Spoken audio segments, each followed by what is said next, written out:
ధనం అంటే డబ్బు ఒక్కటి అని మీరు అనుకోకూడదు. అందుకే శ్రీ సూక్తం పరిశీలిస్తే ధనమగ్నిర్ధనం వాయుర్ధనం సూర్యో ధనం వసు ధనమింద్రో బృహస్పతి వరుణం ధనమశ్నుతే అనే మంత్రం ఉంటుంది. ఏది ఎట్లా ఉండాలో అట్లా ఉంటే అది ధనం. ధనమగ్ని, అగ్ని శివశాసనం చేత మీకు ఉపయోగంగా నిలబడింది అనుకోండి, అప్పుడు ధనం. ఎందుకనంటే అగ్ని గురించి మాట్లాడుతూ లింగ పురాణంలో వ్యాసుల వారు మాట అంటారు, హవ్యం వహతి దేవానాం కవ్యం కవ్యాసినామపి పాకంచ గురుతే వహ్ని శంకరస్యైవ శాసనాత్ అంటారు. హవ్యం వహతి దేవానాం, అగ్నిహోత్రుడు భగవంతుడికి హవిస్సు తీసుకెడతాడు, అందుకని హవ్యవాహనుడు అని పేరు. స్వాహ అని మీరు హవిస్సుని అగ్నిహోత్రంలో వేశారనుకోండి, అగ్నిహోత్రుడు ఆ హవిస్సుని దేవతలకి తీసుకెడతాడు. అప్పుడు అగ్నిహోత్రుడు మన ప్రార్థన విని మనం ఇచ్చిన హవిస్సుని దేవతలకి చేరుస్తున్నాడా లేదా? యజ్ఞము జరగడానికి కారణమయ్యాడు. అదే అగ్నిహోత్రుడు కవ్యం కవ్యాసినామపి, హవ్యం దేవతలకి ఇచ్చినట్టే కవ్యం పితృదేవతలకు పట్టుకెడతాడు. పాకంచ గురుతే వహ్ని, ప్రతి ఇంటిలోనూ అగ్నిహోత్రుడు పచనం చేస్తున్నాడు వంటవాడై. ఆయన లేకుండా వంట ఎలా జరుగుతోంది? ఇప్పుడు ఆయన అట్లా మీకు అనుకూలించి ఉన్నాడు అనుకోండి ధనం, అదే అగ్ని అదుపు తప్పింది అనుకోండి. అదుపు తప్పితే ఎంత ప్రమాదం జరుగుతుందంటే, అంతవరకు ఎందుకు, ఒంట్లో ఉండవలసిన వేడి కన్నా కించిత్ పెరిగింది అనుకోండి, ఒళ్ళు నిప్పు కళ్ళ మంట, ఏ పని చేయలేడు. ఉండవలసినంత వేడి ఉంటే పని చేయగలడు, అది కొద్దిగా తగ్గిన అరికాళ్ళు ఉడుతారు. అంటే ఎంత కావాలో అంత ఉండడం ధనం.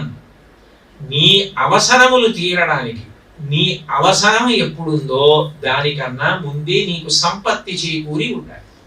నీకు ఏవి ఉంటే సౌఖ్యంగా ఉంటుందో అవి నీకు ఉండడం ధనం. నాకు ఇల్లు ఉంటే చాలు, అదే మహా పెద్ద భవంతి 365 గదులతో ఏం అక్కర్లేదు, నాకు ఎందుకు, ఊరు తిరగలేదు కూడా. కాబట్టి నాకు ఎట్లా ఉండాలో అట్లా ఇల్లు ఉంటే చాలు. ఖాళీ చెప్పు డబ్బు ఉందని పెద్దది కొనుక్కోడు, డబ్బు లేదని తక్కువ కొనుక్కోడు, తనకి సరిపడ కొనుక్కుంటాడు. అట్లా తన అవసరాలకి సరిపడ తనకుండి ఇతరుల మీద ఆధారపడకుండా బ్రతకగలిగితే ధనం. అటువంటి ధనం ఎవరి అనుగ్రహం అంటే గురుగ్రహం యొక్క అనుగ్రహం. అలాగే శుభ పరంపరలు, ఎప్పుడూ మంగళతోరణం, ఎప్పుడూ ఏవో శుభవార్త, ఎప్పుడూ ఏవో మంచి కార్యక్రమాలు, అదంతా గురుగ్రహం యొక్క అనుగ్రహం. ఓ ఇల్లు ఉండడం గురుగ్రహం యొక్క అనుగ్రహం. ఇవన్నీ కూడా ఎక్కడి నుంచి వస్తాయంటే అమ్మవారి పాదములు పట్టుకున్న వాడికి ఐహికము. ఐహికము అంటే ఈ లోకమునందు పొందవలసిన సమస్త భోగములు అవరుతున్నాయి. కాబట్టి గురుగ్రహంగా ఆవిడ అనుగ్రహిస్తోంది. అట్లాగే కవిత్వంచ కలయన్, జాతకంలో శుక్రగ్రహం చాలా శక్తివంతంగా ఉందనుకోండి, అటువంటి వాళ్ళకి గొప్ప సంగీతం, మంచి సాహిత్యం, అంటే కవిత్వం రాయగలిగేటటువంటి శక్తి, పెళ్ళవడం, కళత్రం అంటే కళత్ర సుఖం అంటే భార్య ఆరోగ్యంగా ఉండడం, సంతోషంగా తనతో కలిసి ధర్మపత్నిగా చెయ్యవలసిన అన్ని కార్యముల యందు ఆమె సహకరించగలగడం. అట్లాగే ఆమెకు ఆయన, ఇద్దరు బండికి 2 చక్రాలు లాంటి వాళ్ళు, ఇద్దరు కలిసి నడిస్తే కదా ప్రస్థానం. అందుకని అలా ఒకరితో ఒకరు సహకరించుకోగలిగినటువంటి సుఖాన్ని కళత్ర సుఖం అంటారు. అటువంటి కళత్ర సుఖాన్ని అనుగ్రహించగలిగిన వాడు ఎవరంటే శుక్రగ్రహం. ఆ శుక్రగ్రహం అమ్మవారి పాదముల యందు తల ఉంచి నిలబడి నమస్కరిస్తూ ఉంటుంది. కాబట్టి ఎవరు అమ్మవారి పాదములకు నమస్కరిస్తున్నారో వాళ్ళకి ఇవన్నీ వస్తాయి. శుక్రగ్రహం ద్వారా వచ్చేవన్నీ అమ్మవారి పాదాలకి నమస్కరించడం ద్వారా వస్తున్నాయి. ఆవిడ అనుగ్రహిస్తే ఎంతసేపు ఆవిడ ఏమైనా ఇవ్వగలదు. కాలమేఘన్ అని ఒక కవి, ఆయన పేరు నిజానికి కాలమేఘన్ కాదు, ఆయనకి బిరుదునామం అది. ఆయన నిజానికి అఖిలాండేశ్వరి అమ్మవారి దేవాలయంలో, దక్షిణ దేశంలో ఉంది కదా, ఆ అమ్మవారి తాటంకాలు మారుస్తూ ఉంటారు. ఆ అఖిలాండేశ్వరి అమ్మవారి యొక్క క్షేత్రంలో నైవేద్యం వండుతుండేవాడు ఆయన. ఆ దేవాలయంలోనే పనిచేసే పరిచారిక మోహనాంగి అని ఆవిడ్ని వివాహం చేసుకోవాలనుకున్నాడు. ఆవిడంది, నువ్వు శైవాగమం బాగా చదువుకుంటే అప్పుడు పెళ్లి చేసుకుంటారు, పాపం ఈయనకి శైవాగమం చదువుకునేంత విద్య లేదు, కానీ ఆమెను వివాహం చేసుకోవాలని కోరిక. ఒక రోజు ఏం చేశాడంటే నైవేద్యం అంతా వండేశాడు, పడలిపోయాడు. ఆమె తనని వివాహం చేసుకోవట్లేదని మనసులో దిగులు. ఆ పైన ఉన్న ఉత్తరయం తీసి నేల మీద వేసుకొని బాధతో పడుకున్నాడు. ఇప్పటికీ ఆ తిరువాణకోయిల్ అంటారు కదా, ఆ క్షేత్రంలో ఉన్నటువంటి లక్షణం ఏంటంటే అమ్మవారికి నైవేద్యం పెట్టాలంటే అర్చకులు కూడా చీరలు కట్టుకుని వెళతారు. అంటే మేము పురుషులం అన్న భావన కూడా పొందకుండా వెళతారు. నైవేద్యం పెట్టారు, అమ్మవారి నైవేద్యం అయిపోయింది. దూరంగా ఉంటాడు స్వామి, పక్కన వేరొక దేవాలయంలా ఉంటుంది, ఒకే ప్రాంగణం. అక్కడ శివుడు ఉంటాడు, ఇక్కడ అమ్మవారు. ఆవిడ భోజనం చేసిందా, భోజనానికి ముందు తాంబూలం వేసుకుందా అంటే తాంబూలం వేసుకుందనే అనవలసి ఉంటుంది. ఎందుకంటే ఆవిడ ఎప్పుడూ తాంబూల చర్వణం చేస్తూ ఉంటుంది కాబట్టి. ఆయన భోజనం అయితే కానీ ఆవిడ తిందగా, అందుకని ఆయనది అయిందో లేదో చూసింది వెళ్ళి. చూడడం కాదు, ఆవిడే వడ్డిస్తుంది, మహాపతివ్రత. ఆయనకి వడ్డించి ఇక తను తినడానికి వెడుతోంది.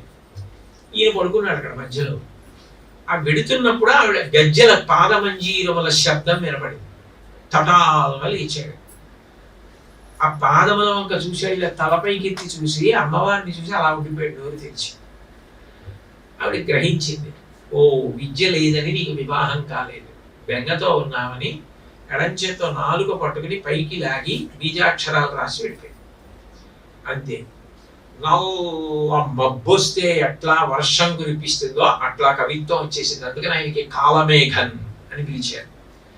ఆవిడ తలుచుకుంటే ఏమి ఇవ్వదు. కాళిదాస మహాకవికి అంత కవిత్వం ఇచ్చింది ఎవరు?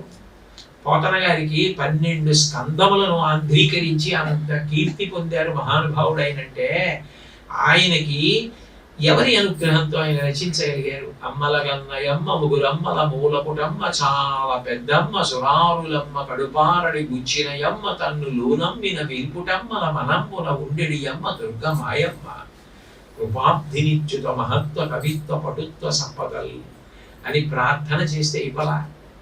శుక్రగ్రహం ఏమిస్తుందో అమ్మవారి పాదములను నమ్ముకున్న వాడికి అటువంటి వాగ్జరి ఇస్తుంది, అటువంటి కవిత్వము ఇస్తుంది, అటువంటి సంగీతము ఇస్తుంది, అటువంటి గొప్ప కళత్రాన్ని ఇస్తుంది, అటువంటి కళత్ర సుఖాన్ని ఇస్తుంది, అలా సంతోషంగా ఉండగలిగినటువంటి అదృష్టాన్ని ఇస్తుంది. అంటే శుక్రగ్రహం ద్వారా ఏ ప్రయోజనములు కలుగుతాయో అన్నీ అమ్మవారికి పాదములకు నమస్కరించిన కారణం చేత పొందగలుగుతున్నాడు. కవిత్వంచ కలయన్ గతౌ మందో, అమ్మవారు నడిచింది అనుకోండి, గబగబా నడవదట. ఆవిడ కుంజర గమనే అని ఏనుగు ఎలా నడుస్తుందో అలా అందంగా నడుస్తుంది.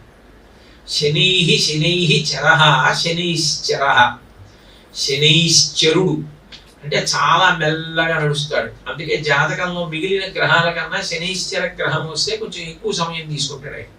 ఆయన చాలా మెల్లగా నడుస్తాడు. అమ్మవారి నడక ఎంత మందగమనమో శనైశ్చర గ్రహము యొక్క గమనము కూడా అంత మందగమనం. అందుకని అమ్మవారి నడకలలో శనైశ్చర గ్రహ లక్షణము కనపడుతుంది. ఇప్పుడు అమ్మవారి పాదములు పట్టుకున్న వాడికి శనైశ్చర గ్రహము యొక్క ఆనుకూల్యత చేత ఏ ప్రయోజనాలు కలగాలో అవన్నీ కలుగుతాయి. శనైశ్చర గ్రహం వక్రించింది అనుకోండి, ఆయువు పూర్తయిపోతుంది. శనైశ్చర గ్రహం మీదే ఆయువు ఆధారపడి ఉంటుంది. కాబట్టి ఆయుర్దాయం దీర్ఘాయుర్దాయాన్ని పొందాలి, గండకాలం దాటాలి అంటే శనైశ్చర గ్రహం యొక్క అనుగ్రహం ఉండాలి. అమ్మవారి పాదములను పట్టుకున్న వాడికి ఆయుర్దాయమునకు ఇబ్బంది లేదు, గంటకాలము దాటడానికి ఇబ్బంది లేదు. ఆవిడ నామస్మరణము, ఆవిడ పాదస్మరణము, ఆవిడ రూపస్మరణమే చాలు, నిరంతర రక్ష. కాబట్టి అటువంటి తల్లి. రెండు, శనైశ్చర గ్రహం వక్రించింది అనుకోండి, అధర్మమునందు ప్రీతి ఏర్పడుతుంది. అట్లా అధర్మమునందు ప్రీతి ఏర్పడకుండా ఆయన అనుకూలించాడు అనుకోండి, ధర్మమునందు ప్రీతి. అమ్మవారి యొక్క పాదములను ఎవడు ఉపాసన చేస్తున్నాడో వాడికి ధర్మమునందు ప్రీతి కలుగుతుంది. కాబట్టి గతౌ మందో గంగాధర మహిషి కామాక్షి భజతాం తమ కేతుర్మాతః. రాహు కేతు వీళ్ళిద్దరూ కూడా అమ్మవారి పాదములను సేవిస్తూ ఉంటారు, నిరంతరము అమ్మవారి పాదముల యందు నమస్కారం చేస్తూ ఉంటారు. ఈ ఈ రాహుకేతువుల యొక్క లక్షణం ఏమిటి అంటే రాహువు నీచ జీవనాన్ని ఇస్తాడు అని ప్రసిద్ధి జ్యోతిష శాస్త్రాలు. అట్లా లేని స్థితి కలగాలంటే రాహువు యొక్క అనుగ్రహం పొంది ఉండాలి. అమ్మవారి పాదములకు నిరంతరం నమస్కరించేవాడు రాహువు యొక్క అనుగ్రహము చేత ఎంత చక్కగా ఉన్నతంగా హాయిగా బ్రతకగలడో అట్లా బ్రతకగలిగిన స్థితిని పొందుతాడు. కాబట్టి కేతుర్మాత, కేతువు ఏం చేస్తాడు? వైరాగ్యం ఇస్తాడు, మోక్షం ఇస్తాడు. కేతువు ఒక రకంగా ఆలోచన చేస్తే గొప్ప గ్రహం. ఇది చేతనంటే వైరాగ్య మోక్షములకు కారణమైన వాడు కేతువు. ప్రమాదములకు కారణమని కూడా అంటారు, కానీ నేను మంచి విషయాన్ని ప్రస్తావన చేస్తున్నాను. కాబట్టి అటువంటి వైరాగ్యము ఎప్పుడు రావాలో అప్పుడు రావాలి. గృహస్థాశ్రమ ప్రవేశం చేసిన తర్వాత ధర్మార్థకామ మోక్షములు నడవాలి. ధర్మము చేత అర్థకామములు ముడిపడాలి. తాను సుఖములను అనుభవించిన తర్వాత ఈ సుఖములు సుఖములా అన్న వైరాగ్యం అప్పుడు కలగాలది శాశ్వతమైన వైరాగ్యం.